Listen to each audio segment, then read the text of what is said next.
Now, when it comes to development, the Forsaken are actually pretty advanced, at least to a degree. Unlike some of the races in Warcraft, they aren't tribal. They inherited much of Lordran's infrastructure, knowledge, and craftsmanship. So they already possess blacksmiths, mines, alchemy, engineering, medicine, organized settlements, and industry. And because the Forsaken don't need sleep, food, or rest, they can theoretically dedicate far more time toward labor and development than just living races can. Which honestly sounds efficient and horrifying at the same time. Now, culturally and technologically, the Forsaken seem especially advanced in alchemy, plague science, necromancy, chemistry, dark magic, and, I think, medicine. In my opinion, they've probably become one of the leading exporters of medical herbs, salves, potions, and alchemical goods within the Horde. Because if anyone in Azeroth is experimenting with forbidden chemistry at 3 AM in a plague lab, it's the Forsaken. Now, because they openly embrace shadow magic, necromancy, and other dark arts, they are probably among the most educated regarding those fields. Though obviously not necessarily the strongest in arcane magic overall. And despite all that development, the region still has major limitations, because this zone fundamentally is not built for living races. It can barely feed anything, the environment is diseased, and most infrastructure is clearly designed around the needs of the undead, which are significantly fewer than those of living people. I mean, really, if an orc moved here, he'd probably need imported food, separate plumbing, because, I guarantee you, Forsaken don't have plumbing. He'd need, a different kind of housing, so he's not, diseased. He'd need clean water. Again, disease prevention, and maybe therapy. I imagine the Horde probably maintains certain inns or taverns specifically for living travelers, because otherwise traveling through Tirisfal as a living person just sounds truly awful. So overall, I'm giving development a 3 out of 5. The Forsaken are decently advanced, but their development is highly specialized around undead existence. Now, thanks to Undercity and the surrounding industries, Tirisfal probably has no shortage of jobs. You could work in alchemy, become an apothecary, mine ore, patrol roads, fish the coast, guard fortifications, harvest herbs, or apparently milk giant spiders for venom, which honestly has to be one of the worst job descriptions in Azeroth. Now, if you're Forsaken, there's probably a lot of pressure to work constantly, because unlike living workers, they don't really need breaks. Imagine being an orc construction worker here. What do you mean you need lunch?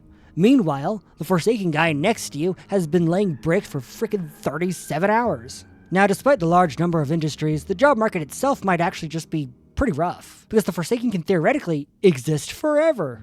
I don't think retirement really exists with these people, which sounds like an HR nightmare. And there's also a much bigger question here. Why the heck do the Forsaken even care about money? This is one area where I think Warcraft could have explored the Forsaken more deeply, because they clearly have an economy.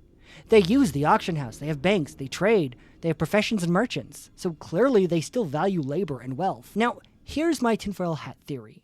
I think the Forsaken pursue alchemy, dark magic, and science partially because they're trying to reclaim small pieces of mortality, and these are the only avenues open to them that allow for them to do that. Maybe certain potions mixed with some dark magic lets them smell faintly, taste food slightly, dull the pain of undeath, feel emotions more strongly.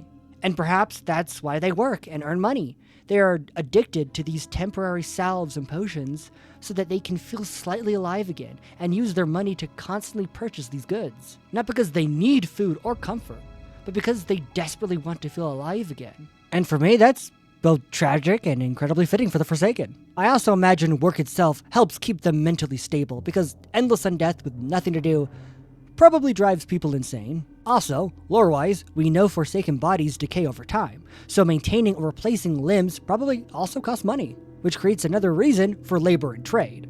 Though, where the heck are they getting and storing these body parts? I have no idea. So overall, I'm giving jobs a 1 out of 5.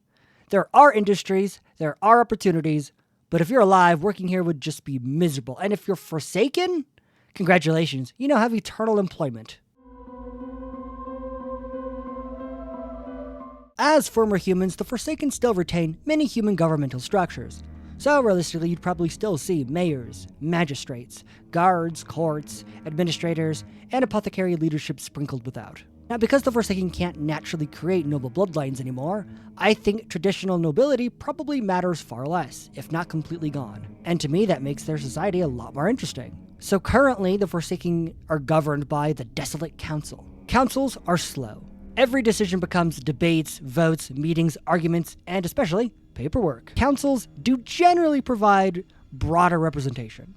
So realistically, different members likely represent like the soldiers, the crafters, apothecaries, civilians, merchants, and military interest, and so on and so forth. So this probably means that the average Forsaken citizen receives fairly decent representation overall. At least it really just depends on how the council actually works. So who knows? I'm just assuming here. Now, socially, I imagine the Blood Elves are probably among the most welcomed outsiders. They're long-term allies, they exist on the same continent, and are very close geography-wise. And because of how close they are, they'd likely maintain a good bill of heavy sea trade, at least. And most other Horde races are probably accepted reasonably well too, as the Forsaken have been members of the Horde for like freaking ever. Alliance races, however, probably not so much. Especially humans. Because honestly, humans probably constantly remind the Forsaken of everything they have lost. Food, warmth, family, life, sensation, mortality. Living among the Forsaken as a living person would honestly just be miserable for any race. You're going to be dealing with constant fog, rain, rotting undead, plague labs, diseased, and probably dealing with the worst smell in Azeroth. Like, imagine trying to eat dinner while an undead guy accidentally loses a finger into the soup. Like, just, oh, no thanks. And while some individual Forsaken can absolutely be kind or reasonable, their society overall isn't exactly built around comforting the living. So unless you are Forsaken, living here would honestly just be terrible. Which is why I'm giving culture and political climate just a 0 out of 5. Tirisfal is almost constantly covered in mist and fog. The entire region has this cold, damp, haunted atmosphere to it. Fog rolling through dead pine forests, dim lanterns along muddy roads, bells echoing to the distance, rain hitting gravestones. And honestly, the atmosphere here is just incredible. Now, personally, I think the zone was probably naturally foggy even before the Scourge. The geography, forests, ocean currents, and weather patterns likely created mist long before the Blight. Though, obviously, the undead apocalypse probably didn't help. Now, the region also experiences constant rain, cold weather, snow, muddy terrain, and very little sunlight, which makes the whole zone feel incredibly gloomy. And winters here are probably pretty awful. Because realistically, you'd likely burn blighted wood for heat. At least, again, as long as you're not Forsaken. Which means inhaling plague smoke all winter. Fantastic. Now, because of all the rainfall, corpse-filled soil, swamps, runoff, and melting snow, the region would probably also be infested with mosquitoes during spring and early summer. Which, again, wouldn't bother the Forsaken at all. But the living? You're going to be getting eaten alive. Like, holy frick. So, to be honest, the best time to visit Tirisfal is probably late summer or fall. Less snow, less insects, and slightly less misery. Though you'd probably still want to leave as quickly as possible, because eventually, every human being needs sunlight. So for weather, I'm giving the zone 1 out of 5. So, after doing a deep dive into Tirisfal, replaying Warcraft 3, studying the lore, and really looking at the geography and ecology of the region, I genuinely think this is one of Warcraft's best written zones. And the atmosphere is just incredible. It has this haunted, mournful, Halloween-like vibe mixed with tragedy and decay. The fog, the dead forests, the ruined kingdom, the undead trying to build a society from the ashes of Lordaeron. It's just top-notch fantasy world building. Now, with that said, I would never want to live here. Ever. Like, I don't know about you, but I don't want plague poisoning, I don't want giant spiders, I don't want undead fish, and I don't want to smell the Undercity. At most, I'm taking the fastest road possible through the region so I can leave. So, personally, Tirisfal gets a flat 0 for me. For amazing lore, amazing atmosphere, but an absolutely horrifying place to live in. So, after breaking it all down, the zone ends up with a total score of 8, which places it firmly into low E tier. And I feel like that score is pretty fair.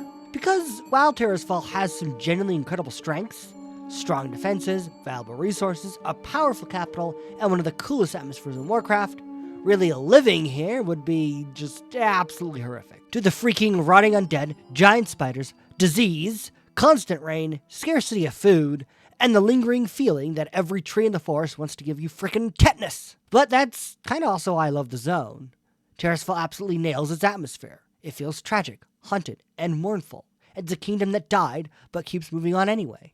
And I really think it remains one of the best fantasy zones Blizzard has ever created, especially story-wise. Anyway guys, thank you all so much for watching, and let me know down below, would you live in Tirisfal? Because personally, you couldn't pay me enough gold in Azeroth to live anywhere near Undercity. And as always, have a good one everybody. See you guys next time.